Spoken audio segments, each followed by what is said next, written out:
ಪಾತಕಲೋಕದ ಪಯಣ, ವಂಚಕರು ಮೋಸಗಾರರ ಅನಾವರಣ, ಪಾಪಿಗಳ ಲೋಕದಲ್ಲಿ ಅಂಡರ್ವರ್ಲ್ಡ್, ಗ್ಯಾಂಗ್ಸ್ಟರ್ ಸುಪಾರಿ ಕಿಲ್ಲರ್ಸ್, ಪೊಲೀಸರ ಇನ್ವೆಸ್ಟಿಗೇಷನ್, ಎಲ್ಲದರ ಸುದ್ದಿ ಸಾರವೇ ಟಾರ್ಗೆಟ್.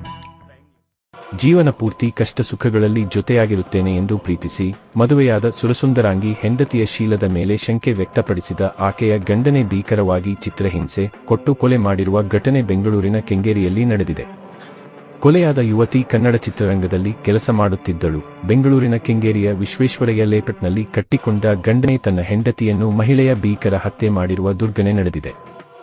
ಕೊಲೆಯಾದ ಮಹಿಳೆಯನ್ನು ನವ್ಯಾ ಎಂದು ಗುರುತಿಸಲಾಗಿದೆ. ಕೊಲೆ ಮಾಡಿದ ವ್ಯಕ್ತಿಯನ್ನು ಈಕೆಯ ಗಂಡ ಕಿರಣ್ ಎಂದು ಹೇಳಲಾಗಿದೆ. ಕಿರಣ್ ಪತ್ನಿಯನ್ನು ಕುರ್ಚಿಗೆ ಕಟ್ಟಿಹಾಕಿ ಚಿತ್ರಹಿಂಸೆ ಕೊಟ್ಟು ನೀನು ಯಾರೊಂದಿಗೆ ಅನೈತಿಕ ಸಂಬಂಧ ಹೊಂದಿದ್ದೀಯ ಹೇಳು ಎಂದು ಕೇಳಿದ್ದಾನೆ. ಮಧ್ಯಾಹ್ನ 1:30 ಸುಮಾರಿಗೆ ಕೊಲೆ ಮಾಡಿದ್ದು ಸಂಜೆ ಪೊಲೀಸರಿಗೆ ಮಾಹಿತಿ ಲಭ್ಯವಾಗಿದೆ. ಕಿರಣ್ ಮತ್ತು ನವ್ಯಾ ಕಳೆದ 3 ವರ್ಷಗಳ ಹಿಂದೆ ಪರಸ್ಪರ ಪ್ರೀತಿಸಿ ಮದುವೆ ಮಾಡಿಕೊಂಡಿದ್ದರು. ಇನ್ನು ನವ್ಯಾ ಸಿನಿಮಾ ರಂಗದಲ್ಲಿ ಕೊರಿಯೋಗ್ರಾಫರ್ ಆಗಿ ಕೆಲಸ ಮಾಡುತ್ತಿದ್ದಳು. ಆದರೆ ಸಿನಿಮಾ ಕ್ಷೇತ್ರದಲ್ಲಿ ಕೆಲಸ ಮಾಡುತ್ತಾ ಸಮಯಕ್ಕೆ ಸರಿಯಾಗಿ ಮನೆಗೆ ಬಾರದ ಹಿನ್ನೆಲೆಯಲ್ಲಿ ಹೆಂಡತಿಯೊಂದಿಗೆ ಜಗಳ ಮಾಡಿದ್ದಾನೆ. ಇನ್ನು ಕೆಲಸದ ಒತ್ತಡದಲ್ಲಿ ಮನೆಗೆ ಬರುವುದು ತಡವಾಗುತ್ತಿದ್ದ ಹಿನ್ನೆಲೆಯಲ್ಲಿ ಇಬ್ಬರ ನಡುವೆಯೂ ಆಗಿಂದಾಗ್ಗೆ ಜಗಳ ನಡೆಯುತ್ತಿತ್ತು. ಆದರೆ ಇದನ್ನು ಅರ್ಥ ಮಾಡಿಕೊಳ್ಳದ ಗಂಡ ಕಿರಣ್ ಹೆಂಡತಿಗೆ ಅನೈತಿಕ ಸಂಬಂಧವಿದೆ ಎಂದು ಆಕೆಯ ಶೀಲದ ಮೇಲೆ ಶಂಕೆ ವ್ಯಕ್ತಪಡಿಸುತ್ತಲೇ ಇದ್ದನು. ಗಂಡನಿಗೆ ಎಷ್ಟೇ ಪ್ರೀತಿಯಿಂದ ಹೇಳಿದರೂ ಆತ ಮಾತ್ರ ಬದಲಾಗಲೇ ಇಲ್ಲ. ಪ್ರೀತಿಸಿ ಮದುವೆ ಮಾಡಿಕೊಂಡ ಗಂಡನೇ ಈಗ ತನ್ನ ಮೇಲೆ ಅನುಮಾನ ಪಡುತ್ತಿದ್ದರೂ ನವ್ಯಾಗೆ ಮನೆಯವರನ್ನು ಕರೆಸಿ ರಾಜಿ ಪಂಚಾಯಿತಿ ಮಾಡಿ ಎಂದು ಕೇಳುವ ನೈತಿಕತೆ ಉಳಿದಿರಲಿಲ್ಲ. ಆದ್ದರಿಂದ ಗಂಡ ಕಿರಣ್ ತನ್ನ ಶೀಲದ ಬಗ್ಗೆ ಅನುಮಾನ ವ್ಯಕ್ತಪಡಿಸಿ ಗಲಾಟೆ ಮಾಡುತ್ತಿದ್ದರೂ ಅದನ್ನು ಸಹಿಸಿಕೊಂಡು ಹೊಂದಾಣಿಕೆಯಿಂದ ಹೋಗುತ್ತಿದ್ದಳು. ಶಿವಮೊಗ್ಗ ಜಿಲ್ಲೆಯ ಭದ್ರಾವತಿ ಮೂಲದವಳಾದ ನವ್ಯರನ್ನನ್ನು ಪ್ರೀತಿಸಿ ಮದುವೆಯಾದ ನಂತರ ಗಂಡನೊಂದಿಗೆ ಬೆಂಗಳೂರಿನಲ್ಲಿ ವಾಸವಾಗಿದ್ದಳು. ಆದರೆ ಈಗ ಗಂಡನಿಂದಲೇ ಭೀಕರವಾಗಿ ಚಿತ್ರಹಿಂಸೆ ಅನುಭವಿಸಿ ಪ್ರಾಣ ಬಿಟ್ಟಿದ್ದಾಳೆ. ಇನ್ನು ಘಟನೆ ತಿಳಿದ ಬಳಿಕ ಕೆಂಗೇರಿ ಪೊಲೀಸರು ಸ್ಥಳಕ್ಕೆ ಭೇಟಿ ನೀಡಿ ಪರಿಶೀಲನೆ ಮಾಡಿದ್ದಾರೆ. ಪತ್ನಿ ನವ್ಯಾಳನ್ನು ಕೊಲೆ ಮಾಡಿ ಪರಾರಿಯಾಗಿದ್ದ ಕಿರಣ್ಣನ್ನು ಕೆಂಗೇರಿ ಪೊಲೀಸರು ಬಂಧಿಸಿದ್ದಾರೆ. ಈಗ ಚಿಕ್ಕಬಳ್ಳಾಪುರ ಮೂಲದವನಾಗಿದ್ದು ಬೆಂಗಳೂರಿನಲ್ಲಿ ಕ್ಯಾಬ್ ಚಾಲಕನಾಗಿ ಕಾರ್ಯನಿರ್ವಹಿಸುತ್ತಿದ್ದನು. ಆದರೆ ಕಟ್ಟಿಕೊಂಡ ಹೆಂಡತಿಯ ಮೇಲೆ ಶೀಲಶಂಕಿಸಿ ಇಡೀ ಸಂಸಾರವನ್ನೇ ಹಾಳು ಮಾಡಿಕೊಂಡಿದ್ದಾನೆ. ಕೊಲೆ ಮಾಡಿದ್ದು ಸಾಬೀತಾದರೆ ಜೈಲು ಸೇರಲಿದ್ದಾನೆ. ಪ್ರತ್ಯಕ್ಷವಾಗಿ ಕಂಡರೂ ಪ್ರಾಮಾಣಿಸಿ ನೋಡಬೇಕು ಎಂಬುದಕ್ಕೆ ಇವರ ಸಂಸಾರ ಹಾಳಾಗಿರುವುದು ಪಾಠವಾಗಿದೆ. ಜೀವನ ಪೂರ್ತಿ ಕಷ್ಟ.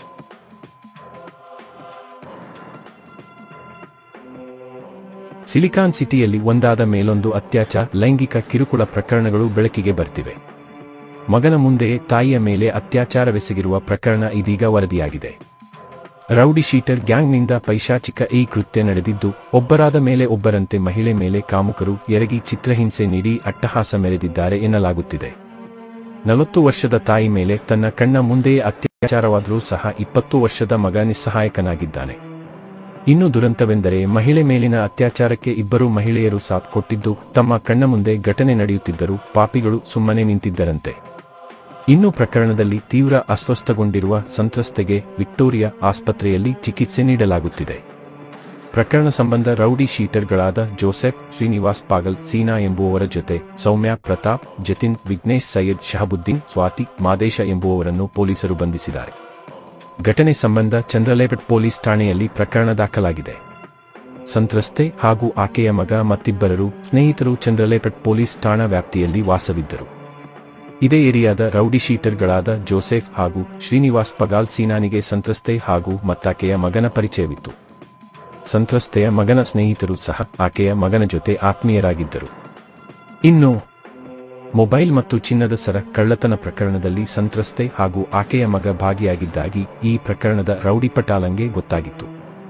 ಇದನ್ನು ತಿಳಿದಿದ್ದ ರೌಡಿ ಶೀಟರ್ಗಳಾದ ಜೋಸೆಫ್ ಹಾಗೂ ಸೀನಾ ಸಂತ್ರಸ್ತೆ ಹಾಗೂ ಮಗನನ್ನು ಅಪಹರಿಸಿ ಹಣಕ್ಕಾಗಿ ಬೆದರಿಸಿದರೆ ಯಾವಾಗ ಹಣ ಬಂಗಾರ 2 ಸಿಗಲ್ಲವೋ ಆಗ ಇವರು ಆಕೆಯ ಮೇಲೆ ತಮ್ಮಲ್ಲಿ ಅಡಗಿಸಿಟ್ಟುಕೊಂಡಿದ್ದ ಕಾಮುಕನ ದರ್ಶನ ತೋರಿಸಿದ್ದಾರೆ. ಇನ್ನು ಆಗಸ್ಟ್ 13ರಂದು ಸಂಚು ರೂಪಿಸಿ 4ರನ್ನು ಕಿಡ್ನಾಪ್ ಮಾಡಿದ್ದ ಜೋಸೆಫ್ ಹಾಗೂ ಸೀನನ ಗ್ಯಾಂಗ್ಗೆ 7 ಆರೋಪಿಗಳು ಸಾಥ್ ಕೊಟ್ಟಿದ್ದಾರೆ. 4ರನ್ನು ಬೆದರಿಸಲು ಪಕ್ಕಾ ಪ್ಲಾನ್ ಮಾಡಿದ್ದ ಆರೋಪಿಗಳು ನಕಲಿ ಪಿಎಸ್ಐ ರೆಡಿ ಮಾಡಿದ್ದರು. ಸೌಮ್ಯ ಎಂಬ ಆರೋಪಿತೆ ತಾನು ಪೊಲೀಸ್ ಹಣ ಕೊಡದಿದ್ದರೆ ನಿಮ್ಮ ಮೇಲೆ ಕೇಸ್ ಹಾಕುತ್ತೇನೆ ಎಂದು ಬೆದರಿಸಿದ್ದಳು. ಪರಿಚಯಸ್ಥ ಪ್ರತಾಪ್ ಎಂಬಾತ ಮನೆಯಲ್ಲಿ ಅಕ್ರಮವಾಗಿ ಇರಿಸಿ ಹಿಂಸಿಸಿದ್ದರು. ಯಾವಾಗ ಹಣ ಬಂಗಾರ ಕೊಡಲಿಲ್ಲವೋ ಮಹಿಳೆ ಮೇಲೆ ಮೃಗದಂತೆ ಎರಗಿ ಆಕೆಯ ಮಗನ ಮುಂದೆಯೇ ಅತ್ಯಾಚಾರವೆಸಗಿ ಚಿತ್ರಹಿಂಸೆ ಕೊಟ್ಟಿದ್ದಾರೆ. ಇತ್ತ ನಾಲ್ವರು ನಾಪತ್ತೆಯಾದ ಸಂಬಂಧ ಚಂದ್ರಲೇಘಟ್ ಠಾಣೆಯಲ್ಲಿ ಮಿಸ್ಸಿಂಗ್ ಕಂಪ್ಲೇಂಟ್ ದಾಖಲಾಗಿತ್ತು. ತನಿಖೆ ಕೈಗೊಂಡಿದ್ದ ಪೊಲೀಸರ ಕೈಗೆ ಆರೋಪಿಗಳು ಸಿಕ್ಕಿಬಿದ್ದಾಗ ತಮ್ಮದೇ ಸ್ಟೈಲ್ನಲ್ಲಿ ವಿಚಾರಣೆ ನಡೆಸಿದ್ದಾರೆ. ಈ ವೇಳೆ ಆರೋಪಿಗಳು ತಮ್ಮ ಕೃತ್ಯದ ಬಗ್ಗೆ ಒಪ್ಪಿಕೊಂಡಿದ್ದಾರೆ. ಸದ್ಯ ಪ್ರಕರಣ ಸಂಬಂಧ ಆರೋಪಿಗಳನ್ನು ಬಂಧಿಸಿರುವ ಚಂದ್ರಲೇಘಟ್ ಪೊಲೀಸರು ತನಿಖೆ ಮುಂದುವರೆಸಿದ್ದಾರೆ.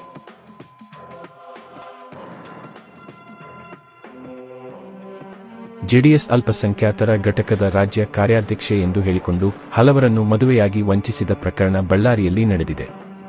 ಅಲ್ಲದೆ ಹಲವಾರು ಜನರಿಗೆ ಲೋನ್ ಕೊಡಿಸುವುದಾಗಿ ಮಹಿಳೆ ಕೋಟಿ ರು ವಂಚಿಸಿದ್ದಾಳೆ ಎಂದು ತಿಳಿದು ಬಂದಿದೆ. ಅಷ್ಟೇ ಅಲ್ಲದೆ ಉಡುಪಿ ನಿವಾಸಿ ಬುಸುಮ್ ತಾಜ್ ಎಂಬಾಕೆ ಇದುವರೆಗೂ 8 ಜನರನ್ನು ಮದುವೆಯಾಗಿ ವಂಚಿಸಿದ್ದಾಳೆ. ಮದುವೆಯಾಗಿ ಹೆಂಡತಿಯಿಂದ ಅಂತರ ಕಾಯ್ದುಕೊಂಡ ಶ್ರೀಮಂತ ವ್ಯಕ್ತಿಗಳನ್ನೇ ಟಾರ್ಗೆಟ್ ಮಾಡುವ ಈಕೆ ಈವರೆಗೆ 8 ಮದುವೆಯಾಗಿದ್ದಾಳೆ. ಈ ಬಗ್ಗೆ ದಾಖಲೆಗಳು ಸಹ ಸಿಕ್ಕಿವೆ. ಇನ್ನು ದಾಖಲೆಗಳಿಲ್ಲದೆ ಇನ್ನೆಷ್ಟು ಮದುವೆ ಮಾಡಿಕೊಂಡು ವಂಚಿಸಿದ್ದಾಳೋ ಎನ್ನುವ ಅನುಮಾನ ಶುರುವಾಗಿದೆ. ಹೀನಾ ಎಂಟರ್ಪ್ರೈಸಸ್ ಎಂಬ ಆಫೀಸ್ ಮಾಡಿಕೊಂಡು ಮುದ್ರಾ ಲೋನ್, ಸರ್ಕಾರಿ ನೌಕರಿ, ಮೈನಾರಿಟಿ ಲೋನ್, ವಿದ್ಯಾರ್ಥಿಗಳಿಗೆ ಸ್ಕಾಲರ್ಶಿಪ್ ಕೊಡಿಸುತ್ತೇನೆ ಎಂದು ಕಚೇರಿ ಮಾಡಿಕೊಂಡಿದ್ದಳು. 18 ವರ್ಷದಿಂದ ಇದನ್ನೇ ಬಿಸಿನೆಸ್ ಮಾಡಿಕೊಂಡಿದ್ದಳು. ಅಲ್ಲದೆ ಯು.ಟಿ. ಖಾದರ್ ಬಳಿ ಬ್ಲ್ಯಾಕ್ ಮನಿ ಇದೆ. ಅದನ್ನು ವೈಟ್ ಮಾಡಲು ಈ ಬಿಸಿನೆಸ್ ಮಾಡುತ್ತಿದ್ದೇವೆ ಎಂದು ಜನರನ್ನು ನಂಬಿಸಿದ್ದಳು. ಅಲ್ಲದೆ 1 ಕೋಟಿ ರು ಲೋನ್ ಬೇಕಾದರೆ 15 ಲಕ್ಷ ರು ಕೊಡಬೇಕು ಎಂದು ಬೇಡಿಕೆ ಇಡುತ್ತಿದ್ದಳು. 10 ದಿನದಲ್ಲಿ ಲೋನ್ ಕೊಡಲಾಗುತ್ತೆ ಎಂದು ಭರವಸೆ ನೀಡಿ ವಂಚನೆ ಮಾಡುತ್ತಿದ್ದಳು. ತುಮಕೂರು, ಭದ್ರಾವತಿ, ಶಿವಮೊಗ್ಗ, ಮಂಗಳೂರು, ಉಡುಪಿ, ಮಣಿಪಾಲ, ಕಾಪು, ವಿಜಯನಗರ ಜಿಲ್ಲೆಯ ಹಡಗಲಿ, ಹೊಸಪೇಟೆ ಬಡಾವಣೆ, ಹೊಸಪೇಟೆ ಶಹರ ಠಾಣೆಯಲ್ಲಿ ಚೆಕ್ ಬೌನ್ಸ್ ಪ್ರಕರಣ ದಾಖಲು. 2022ರಲ್ಲಿ 4 ತಿಂಗಳಲ್ಲಿ ವಂಚನೆ. ಹಡಗಲಿ ಭಾಗದಲ್ಲಿ 3 ಕೋಟಿ ಲೋನ್ ಕೊಡಿಸುತ್ತೇನೆ ಎಂದು ವಂಚನೆ. ವಿಜಯನಗರ ಜಿಲ್ಲೆಯೊಂದರಲ್ಲಿ 40 ಲಕ್ಷಕ್ಕೂ ಅಧಿಕ ಹಣ ಪಂಗನಾಮ. ಹೀಗೆ ಈಕೆ ರಾಜ್ಯಾದ್ಯಂತ 38 ಕೋಟಿ ರು ಅದ ಹಣವನ್ನು ಸಾವಿರಾರು ಜನರಿಗೆ ಮೋಸ ಮಾಡಿದ್ದಾಳೆ ಎಂಬುದು ತಿಳಿದು ಬಂದಿದೆ. ಇನ್ನು ಕ್ರಿಮಿನಲ್ ಲಾಯರ್ ಮೂಲಕ ದುಡ್ಡು ವಾಪಸ್ ಕೇಳುವವರಿಗೆ ಕೇಸ್ ದಾಖಲಿಸುವ ಭಯ ಹುಟ್ಟಿಸುತ್ತಿದ್ದಳು. ಅಲ್ಲದೆ ಚೆಕ್ ಬರೆಸಿಕೊಂಡು ಚೆಕ್ ಬೌನ್ಸ್ ಕೇಸ್ ದಾಖಲಿಸುವ ಬೆದರಿಕೆಯನ್ನು ಹಾಕಿದ್ದಳು ಎನ್ನುವ ಆರೋಪ ಕೇಳಿಬಂದಿದೆ. ಈಕೆಯ ವಂಚನೆಯ ವಿಚಾರ ತಿಳಿದ ಮೇಲೆ 6ನೇ ಗಂಡ ರಾಜಾ ಹುಸೇನ್ ಮಹಿಳೆಯನ್ನು ಪ್ರಶ್ನಿಸಿದ್ದು ಆತನ ಮೇಲೂ ಕೇಸ್ ದಾಖಲಿಸುವ ಬೆದರಿಕೆ ಹಾಕಿದ್ದಾಳೆ. ಈಗ ಈ ಮಹಿಳೆಯ ಮೇಲೆ ರಾಜ್ಯದ ಹಲವು ಜಿಲ್ಲೆಗಳಲ್ಲಿ ವಂಚನೆ ಕೇಸ್ ದಾಖಲಾಗಿರುವುದು ಬೆಳಕಿಗೆ ಬಂದಿದೆ.